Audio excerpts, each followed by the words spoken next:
Magandang gabi sa inyo, Miss Nick. Ako si Liwayway, edad 40, at ito ang aking kwentong aswang.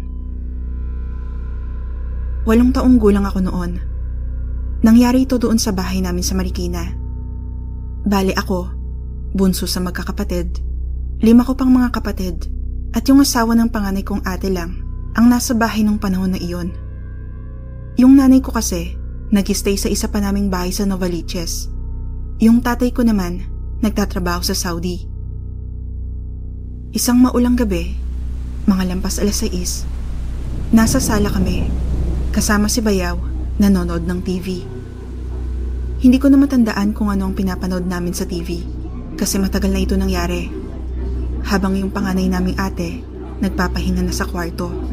Buntis kasi siya. Hindi ko na matandaan ang eksaktong buwan na nangyari ito. Pero mga June or July ata yun kasi malapit sa kabuwanan ng ate ko. So habang nakatutok kami sa panonood, biglang may kumatok sa main door. Mga 3 magkakasunod na pagkatok. Nagtanong yung bayaw ko sa isa kong kuya kung may bisita ba silang ine-expect nung gabing yun. Wala naman daw, ani kuya. Hindi nalang pinansin at binalik ang atensyon sa TV. Pero pagkalipas ng ilang sandali, bigla na namang may kumakatok sa main door. Sa pagkakataong ito, mas mabilis at mas malakas na. Nagtinginan kami sa bawat isa, hininaan ang volume ng TV. Nakiramdam. Tapos pinuntahan ni Bayaw yung bintana, nakatabi lang ng main door. Binuksan niya ng bahagya at sumilip. Wala naman siyang nakita. Kahit na madilim sa labas dahil mapuno, abot pa rin naman ng kahit onting liwanag ng poste ang bakod namin. Isa pang nakapagtataka kasi may maliit kaming gate. Kadalasan, gate ang unang kakalampagin pag may dumating na kung sino mang tao kasi lagi naman naming nilalak yun. Nang walang makita si Bayaw, bumalik siya sa sofa. Tumila na ang ulan sa mga oras na iyon. Medyo natatakot na kami nun. Hindi pa man nakakaupo si Bayaw, bigla ulit may kumakatok sa pinto. Pero ngayon, agresibo na. Agresibo na ang sunod-sunod na pagkatok at malakas. Natatakot na kami nun. Pagkakatanda ko, naiiyak na ako nun. Si Bayaw, dahan-dahan niyang nilapitan ang main door.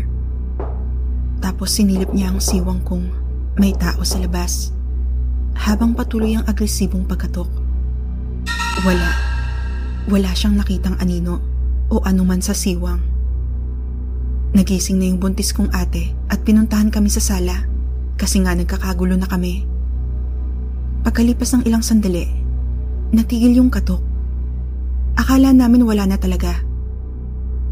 Pero biglang lumipat ang kumakatok sa backdoor namin nakatabi ng kusina. Takot na takot kami nun. Si kuya at si Bayaw, mabilis na pinuntahan yung backdoor at sinecure yung lock at kung ano pang maiharang nila. Tapos ilang saglit pa, meron nang kumakalampag sa bubong namin. Sila ate, naglabas ng mga bawang at yung garapon namin ng asin. Nakita ko, ikinalat nila ang asin at naglagay ng mga bawang sa lahat ng bintana at pinto. Tapos nun, nagdadasal na kami na matigil na yun at mawala na kung ano man yung bagay na gumagawa nun.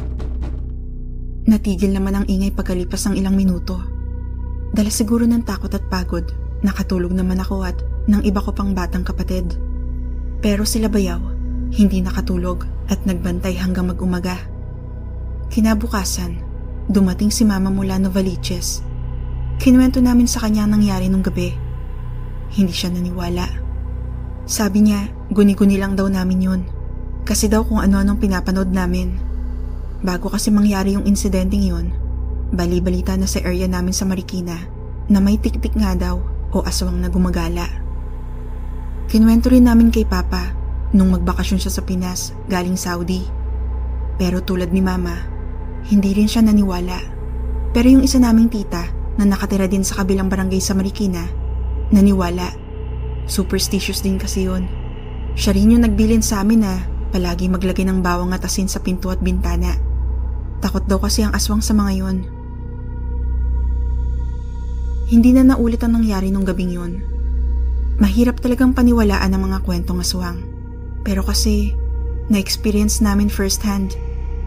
Hindi man ito nakita ng mga mata namin, narinig at naramdaman naman namin ang totoong kilabot at takot. Hanggang dito na muna, Miss Nick. Sa susunod, ikikwento ko naman yung multo sa bahay namin sa Novaliches.